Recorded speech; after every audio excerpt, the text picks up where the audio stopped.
At number 10, this adaptation of George Bernard Shaw's Pygmalion, Lerner and Loewe's My Fair Lady, is among my favourites of the musicals I grew up with, and I have fond memories of seeing it live at the Theatre Royal Drury Lane. Famously, Professor Henry Higgins wagers he can teach a working-class girl, Eliza Doolittle, how to speak and act sufficiently well-bred to pass herself off as a lady. Modern audiences may find that the songs keep halting the plot in a way more modern musicals try to avoid, but the score and libretto, including songs such as Wouldn't It Be Lovely and On the Street Where You Live, are good enough for that not to be a major problem unless you quite simply hate musicals. A hit 1964 movie with Audrey Hepburn and Rex Harrison, it is set soon to be remade. For number 9, while the 1979 film Bugsy Malone may not be an obvious choice, and is of course a kids' film, I have a lot of fondness for what I realise is a bit of a kitschy novelty flick. If you don't know, it's a gangster picture where prepubescent children play adults, including a 13-year-old Jodie Foster. They cycle their cars like push bikes, and getting custard pie in the face or being squirted with cream takes the place of being gunned down. Some notable oddities in this film are that the female characters are all taller than the male ones, and that since they are all dubbed by adult vocalists, boys who look as young as 10 can sing like Louis Armstrong. It is reasonably fast-paced, funny and action-packed, a lot of fun and with some catchy tunes. Usually described as a rock opera, in 8th position we have Tommy by The Who, which tells through continuous musical numbers the story of a boy who becomes deaf, dumb and blind after childhood trauma, only one day to reach heights of celebrity. The 1975 film version, directed by Ken Russell, is relentlessly surreal, and is somewhere between a 2-hour music video and an acid trip.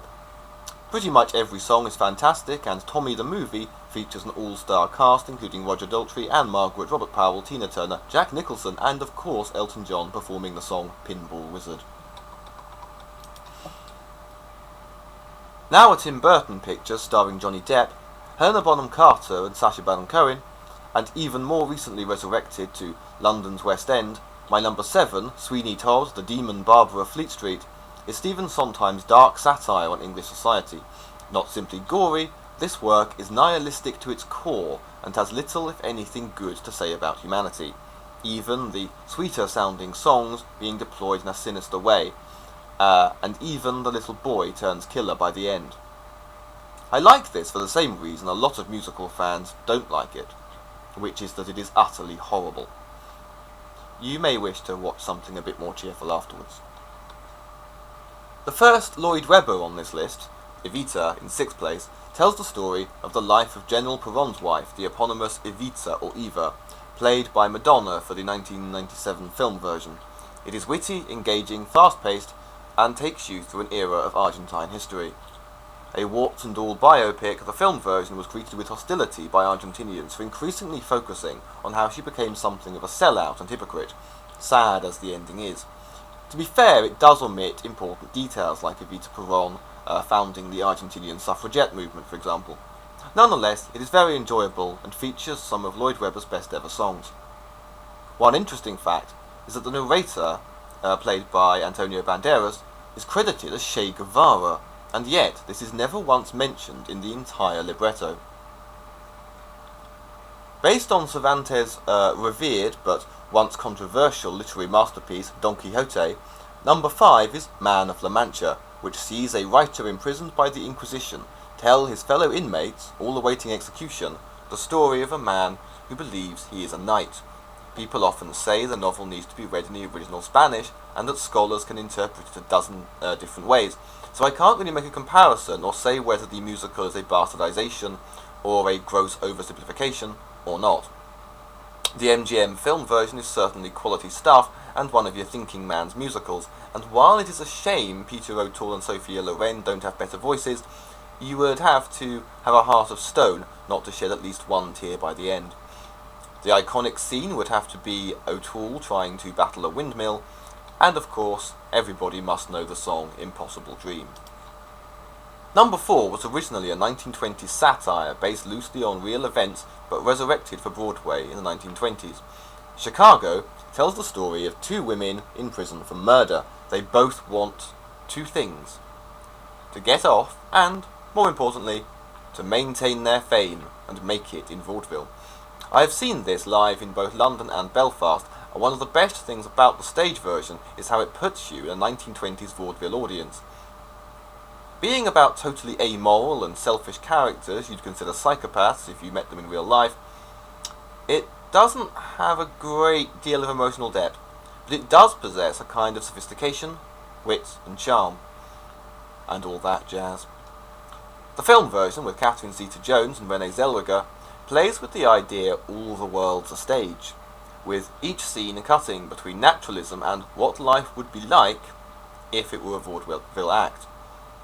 This works extremely well and takes a dark turn when the only innocent inmate, a Hungarian woman who cannot speak English, is hanged, and this becomes her Indian rope trick turned disappearing act. At 3, based on the novel of the same name by Gregory Maguire, Wicked is a retelling of the Wizard of Oz from the point of view of Elphaba, aka the Wicked Witch of the West. In this version, she in fact seems far from wicked, and is a fully rounded and even heroic character against a deceitful, tyrannical wizard. It is best summed up in the line, "It's not lying, it's looking at things another way." Most memorable for the fantastic and beautiful flying scene accompanied by the famous song Defying Gravity, even if there is ever a movie, it really is one of those things that needs to be seen live. I fell in love with it immediately and have been back to see it at least half a dozen times. An immediate success, Wicked grosses a record $1 million a week on Broadway alone, a figure unaffected by recession. In second place, and also the second Lloyd Webber on this list, is Phantom of the Opera. Based on the novel by Gaston Leroux, Phantom is about a young singer, Christine, whose secret music teacher is a masked, disfigured man who lives in the catacombs beneath the opera house where Christine works and lives. What the opera ghost, or angel of music, wants is love, and at any cost. Atmospheric and effects-laden, and in the case of the live show, not afraid to break the fourth wall, Phantom delivers horror, thriller, romance, mystery, and action. The score is mostly excellent, even if All I Ask of You, the love ballad Christine and childhood sweetheart Viscount Raoul sing on the theatre rooftop, is rather long and interrupts the plot at an annoying time, something non-fans of musicals absolutely hate. Get the fuck on with it, there's a killer on the loose! Joel Schumacher's film version, with Gerard Butler, Amy Rossum, Miranda Richardson and Minnie Driver, is a pretty good effort to adapt one of the most successful theatre productions in the world to cinema, but still seems very theatrical, which is either very good or very bad depending on your perspective, prompting one critic to complain of post-melodramatic stress disorder. See it live if you can, but the movie is more than worth a watch. It should be no surprise to my subscribers that the number 1 slot is taken by none other than Les Miserables.